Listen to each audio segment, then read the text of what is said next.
typically what you'd call in orthodontics, there's two potential phases. Is where you're going to do some early treatment on, say, a 8-9-year-old, somewhere in that range. And that's one of the ones where you're trying to catch them before they've gone through the big growth spurt, because you can do some things that will help with their overall facial development, or especially their airway development, to where they're getting more air going through their nose, or more airway in the back.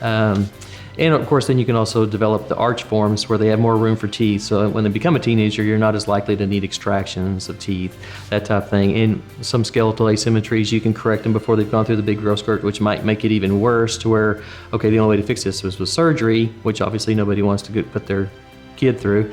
You can address some of those problems with early treatment and get that corrected then. And then by the time, then you just monitor them, because you usually try to get that done within 9 months or so.